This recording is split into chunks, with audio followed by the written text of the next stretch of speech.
This is the next part of the flipping 1K to 100K series, and today you're going to be coming behind the scenes with me as I purchase my next car through the online dealership auction website ACV Auctions. You'll be seeing what checks I do to make sure I'm not buying some lemon of a car, what cars I go for to take advantage of tax season that's coming up, as well as how to negotiate to make sure I'm getting an amazing deal to flip later. Alright guys, let's get to it. What's up, my name is Jamal from Flipping University. I help people that might not have a lot of mechanical experience build a scalable business by flipping cars. And before we go inside, I did want to just mention, yes, we do have about $11,000 actually built up so far in the series, but just for right now, I want to go for a couple more really cheap cars, mainly because this is still the time for tax season. And realistically, if you can get a car for around $4,000 or under right now, those are going to be the ones that'll fly off the lot. But let's get inside and get to it. All right, so we got our first potential car right here. This one is a 2007 Toyota Yaris. It's only going for $750 right now, but I will say this one, it depends because it's decently far away from me. I'm probably gonna have to pay at least like $300 to $400 when it comes to the shipping. And it looks like the price is already starting to shoot up. We're gonna quickly look over the car though. It's gonna kind of go along with what I would usually do in person. First, I just want to see what the condition of the car is. It looks pretty good, but if you could see right there, it looks like there's a bit of a dent. So nothing crazy. I might be able to use like a dent puller or something like that to get it out. And it looks like there's a little bit of fading along the hood as well. Ooh, and it's at $1,300 now. Honestly, I feel like it's already going a little too high. Maybe if I was to the point where I didn't have to get transportation, I could potentially get it around that price. And let me see exactly what else is going on with it too. So it has decently high mileage for a Toyota. It's not too bad though. And let's see here. So the body, I mean, is basically from what we saw in the pictures. And it doesn't look like there's really any mechanical problems, but there's just things like there where the oil condition looks like it's a little bit of a dark color. So it looks like the oil needs to be changed pretty soon.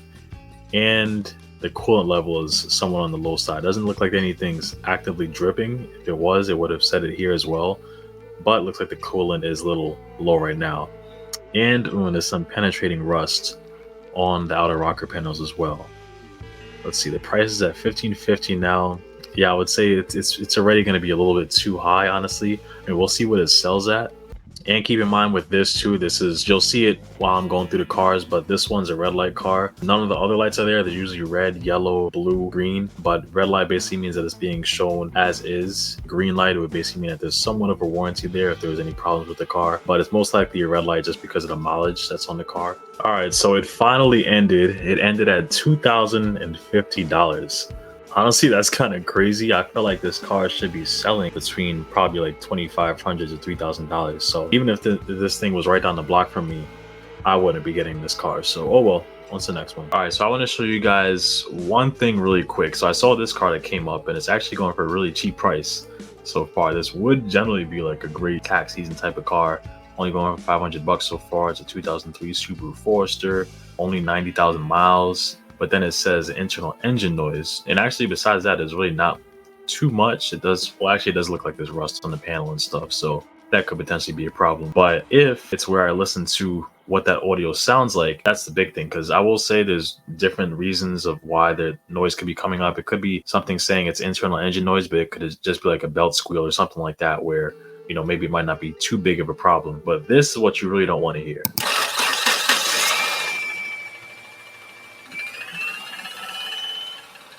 Okay, so if you heard there, the main thing is that there's like an engine knock that's going on, especially when you first start up the car. That's where you could usually hear it the most. That's usually how most cars are too. But that's really what you don't want to hear if there's anything around that. Unless, again, you're trying to go into fixing a problem like that yourself and you want to get into that whole job. Otherwise, just pass on it. All right, so we got another one coming up here. And we'll see what this one ends at. This one's a 2009 Nissan Altima. It's already at $2,400. When I was pulling it up before, it was at like $1,600. So we'll see where this goes. But I'm gonna do a quick browse to see how this one's looking. From what I saw when I was quickly looking at it on the phone, it looked like it was in good condition. It has leather seats as well. Let me try to jump to the interior. It has a leather interior, and it doesn't look like there's much of any mechanical problems at all with it. And it's a green light. I will say, usually I would never really go for Nissans with the CVT transmission, just because they're just trash. They usually mess up a good amount. But I mean, it does have a green light, so at least there'd be somewhat of a warranty if there was, you know, something that would come up with it. But the car is looking good overall. It does look like, if anything, the only thing is that there's a low coolant level, but it doesn't have any active leaks or anything, so it's still not bad. And it has 112,000 miles on it.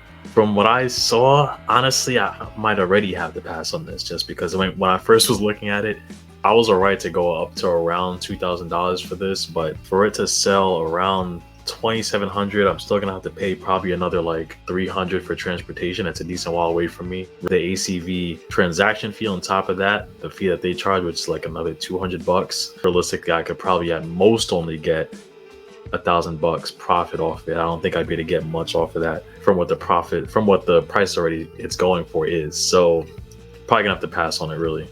And by the way, if you're wondering what it sold for $3250. Yeah, I definitely wasn't getting that thing, so oh well. All right, so this one just ended, but I just want to quickly show you guys one thing. This is what I was talking about when I said most CVT transmissions, especially for a Nissan, is usually not good. Like, this is usually what you're going to see, especially if you go on ACV auctions. You're going to see, oh yeah, it might look all good, pictures are all good and everything. Nice 2011 Nissan Rogue. Doesn't have a crazy amount of mileage, but then you go there and boom, it says transmission issues. I will just say, if you are one of those people that's potentially going to the auction in person and you're trying to get these cars, honestly, I would suggest not really getting them unless you're going into it with the expectation to be fixing the transmission later and buying it at a really cheap price. But if not, just stay away from it. All right, so we have our next one here, y'all. This one is a potential one. I just quickly looked at it already. I'm gonna actually just throw in my bid really quick on this one. And just so you guys know, this is how you actually do it, where you could just go up in intervals of 50. I'm gonna quickly put this in just so I can lock this in. 2250, one-time proxy. And all right, I'm the highest bidder. But yeah, this one's looking good so far. I quickly checked it out also on the phone before I jumped on the computer. But honestly, I still have the bid locked in right now. We'll see if anybody jumps above me, but it's a 2013 Subaru Outback. It's green light. It doesn't have anything wrong with it. It only has 160,000 miles on it too. Yeah, it's looking good. I'm gonna quickly go through the pictures that I saw with the listing of why I saw that it was potentially a good one, but I mean, we'll see where it ends up going. It's fully loaded, so it has the leather seats. What I would usually do if I was in person, which is checking under the engine cap and all as well. And even under there, it's looking pretty good. So we'll see with this one. The great thing about this too is that I don't have to pay for transportation. It's right around the corner from me. Ooh, it's coming up saying their offer is at $3,500, which is basically just a counter offer. That's usually how it is. Like, they kind of have like a reserve price that they'd want to try to at least get to if they're going to be selling the car. So I'm going to see after this, I'm going to try to put in some type of counter bid, negotiate a little bit and see, you know, what the top amount is that the seller is willing to go for. A little bit of time went by. It's probably about an hour from the time that the bid officially closed. And honestly, the guy started negotiating him down himself pretty quickly. Like, at first, as you guys saw, it ended at like his offer being around $3,500. Then 10 minutes passed. I quickly checked. I didn't even put in an offer yet, and he already came down to $3,000. And then after that, he went down to $2,500. And I started to negotiate a little bit between there, but it looks like his last offer is coming in around $2,400. And for this price, I think I might do it. I'm gonna do just like a quick look around again just to make sure everything is good and I didn't miss anything. But again, I mean, if there was any big problems, it would have shown it right here. It did say an engine accessory issue, but I'm gonna let you guys listen in on the audio really quick.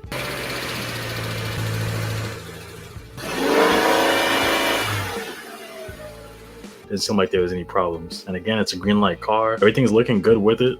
And of course, detailing wise, because it's a leather car, it should be a pretty quick thing to just clean up and basically be able to sell right after. And because of the fact that it's pretty close to me, literally like a couple of towns away from where I am, I literally just have to go pick it up. So I don't have to pay for transportation, which is part of the reason why I probably won this one over some of the other people that might have had to pay for transportation as well. So I'm gonna go on and accept their bid right here.